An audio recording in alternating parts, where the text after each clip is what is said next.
In the summer of 2021, a record-breaking heat wave struck the Pacific Northwest and Western Canada. What became known as the Pacific Northwest Heat Dome buckled roads across the region and melted light rail wires in Portland, Oregon.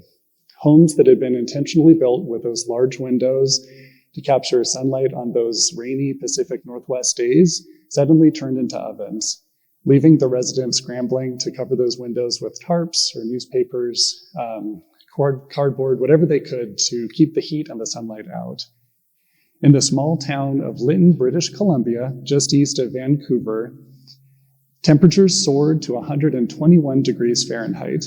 121 degrees in Canada, that's the type of temperature record you'd expect to be broken in Phoenix. The small town of Lytton is surrounded by forests, which were already stressed by drought and were pushed to the edge by this heat dome, and they burned the town down the next day, tragically.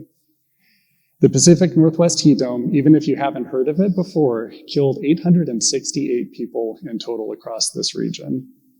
While the heat dome was covered in the media for a short time period, heat waves like this often don't have the same dramatic visuals that we see with other disasters like hurricanes and floods, and many of the deaths that happened occurred in hot bedrooms of apartments and homes, and tragically on forgotten corners of city streets where the unhoused were unable to find shelter from the heat. This is why we often call heat an invisible or a silent killer. In the past, we've had watershed moments like Hurricane Katrina that struck New Orleans, Louisiana in 2005 that led us to change our national disaster legislation.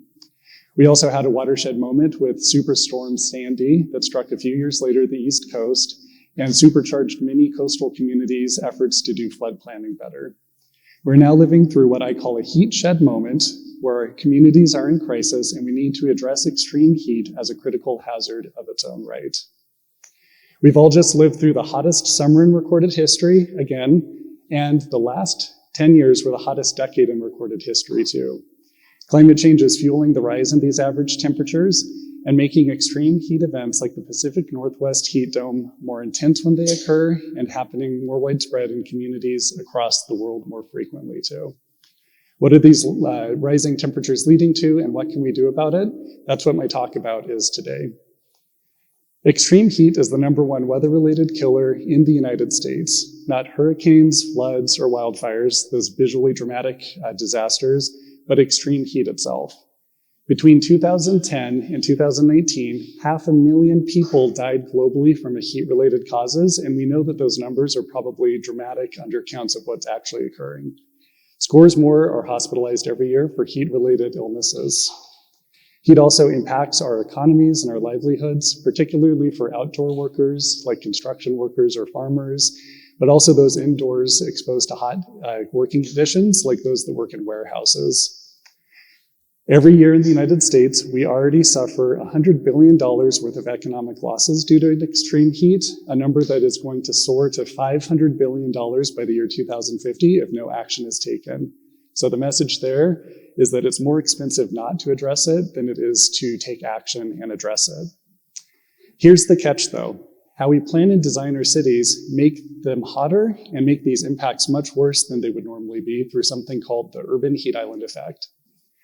This is where cities are often planned, built, and designed to have more hardscape surfaces, less vegetation, and buildings and vehicles that emit waste heat, making them as much as 8 degrees Fahrenheit hotter than the rural or natural surrounding countrysides.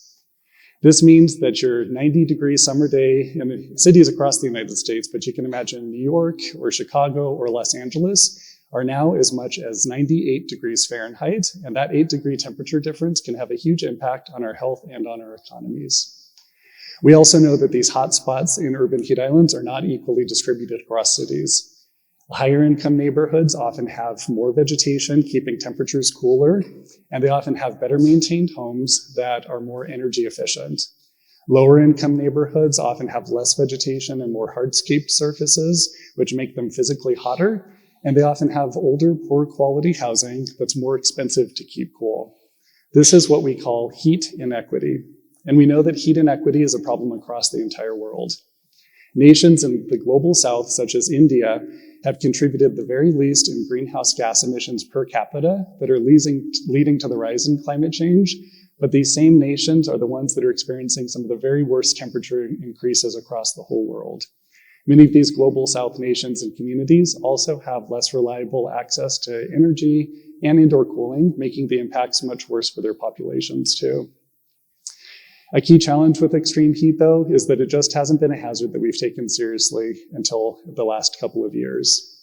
This is ironic because we measure the rise in climate change partly through the rise in average annual temperatures, but we focused all of our resources, attention, and planning efforts on other hazards such as sea level rise, flooding, drought, and wildfire that are more commonly associated with climate change, not extreme heat itself.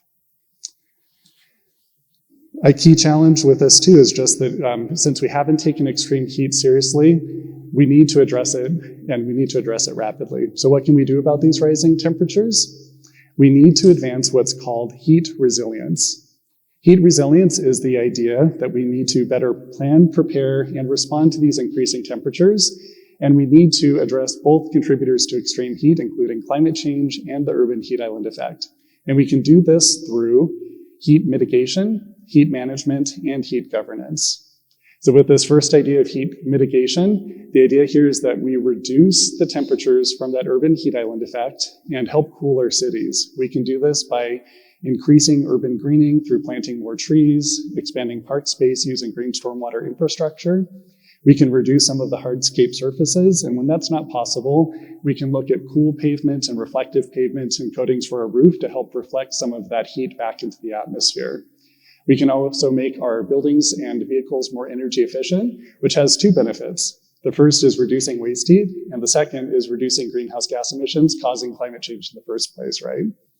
So that'll help bring those 98-degree summer days that I mentioned in New York, Chicago, and Los Angeles back down closer to 9 degrees like they should be. And that's something that we have in our control and we can do right now. Cities in Arizona, such as Tucson and Phoenix, are already using some of these heat mitigation strategies to help cool our hottest cities. Second, we can pursue what's called heat management. Heat management is the idea that we need to plan and prepare for those temperatures that we can't completely reduce through heat mitigation.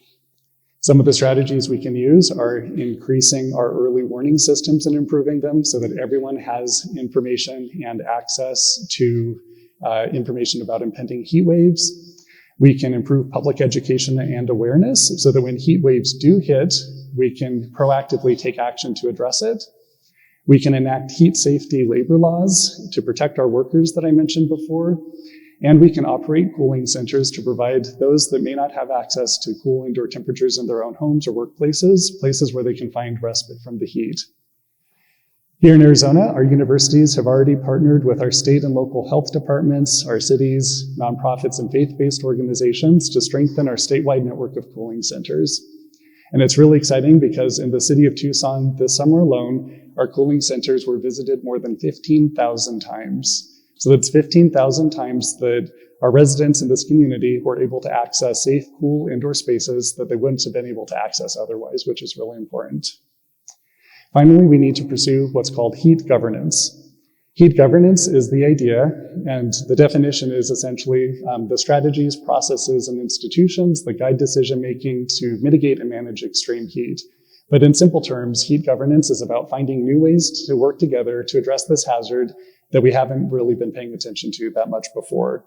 This requires us to break down disciplinary silos and create new ways for disciplines that are critical to address extreme heat to work together, including urban planning, public health, meteorology, and emergency management. So really creating new forms of cooperation and collaboration for disciplines.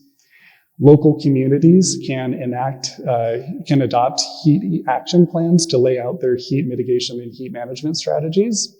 And they can appoint chief heat officers, positions especially tasked with raising awareness for heat and implementing some of these strategies. Just like we have fire chiefs protecting our community safe from fire hazards, and we have floodplain managers working across the United States to improve our safety to flood risks. So we can do the same thing with heat with these dedicated positions. A final critical example for heat governance is that we need to continue our evaluation as we put these new forms of heat resilience strategies forward, so that we can make sure that we are achieving outcomes that are effective, efficient, and equitable. So far, I've talked about the effects of extreme heat and how we can address it through heat resilience. So I'd like to end the talk on a hopeful note and talk a little bit about what I've seen here in Arizona. So I've been working on heat planning, policy, and governance for a little bit over a decade now, and things have rapidly changed just the last few years alone. As the city of Phoenix was struck with 8 straight years of heat death increases, continually breaking those records year after year, they enacted and developed the nation's first publicly funded Office of Heat Mitigation and Response. At the state level, our governor declared a heat emergency last year, which led to the adoption of our state's first extreme heat preparedness plan. And we also now have the nation's first state-level chief heat officer to address heat mitigation and heat management across the entire state. Local action has continued, and the University of Arizona partnered with Pima County Health Department and the city of Tucson to host a Southern Arizona Heat Summit this spring. That summit was attended by more than 100 local community members and decision makers that worked together, and we discussed how extreme heat was impacting our lives and what we could do to be better prepared for it. Just 3 months after that heat summit, our city adopted its first heat action roadmap, the first in the state, and it's already won an award and is serving as a model for other communities across the world, which is really exciting. So I've seen what's possible here in Arizona, and we're really recognized as a global leader in heat resilience, and I know that this is possible in communities across the world too if we work together.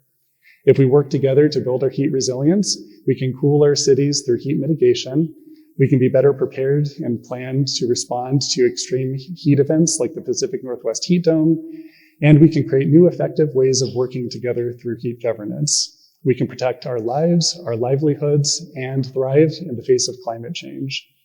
So I ask everyone here today to join me in a commitment to build a heat-resilient future together. This is our heat shed moment. Thank you.